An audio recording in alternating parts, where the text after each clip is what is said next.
হরে কৃষ্ণ, রাধে রাধে। আশা করি সকল ভক্তবৃন্দগণ ভালোই আছেন।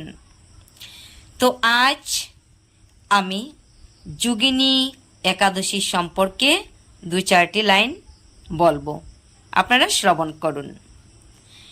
আগামী 7ই আষাঢ় 22 জুন রবিবার যোগিনী একাদশী ব্রত। যোগিনী একাদশী ব্রত আমরা সবাই পালন করব।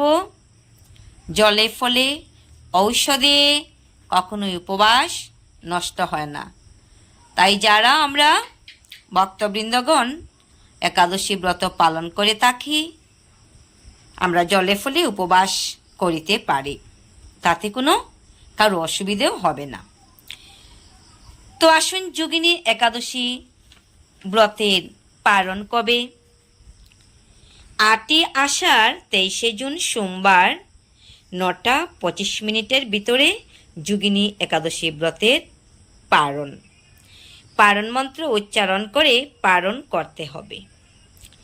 পারণ মন্ত্র যথাক্রমে অজ্ঞানতিমিরান্ধস্য ব্রতে না নেব কেশব প্রসিদ্ধ সুমুখনাথ জ্ঞান দৃষ্টি প্রদবব। এই পারণ মন্ত্র উচ্চারণ করে তৎপশ্চাৎ আমরা সবাই ভগবানের নিবেদিত প্রসাদ গ্রহণ করে আমরা পারণ করব। এইভাবে সবাই আমরা পারণ মন্ত্র উচ্চারণ করে পারণ করব। সবাই ভালো থাকুন, সুস্থ থাকুন। জয় রাধে রাধে কৃষ্ণ।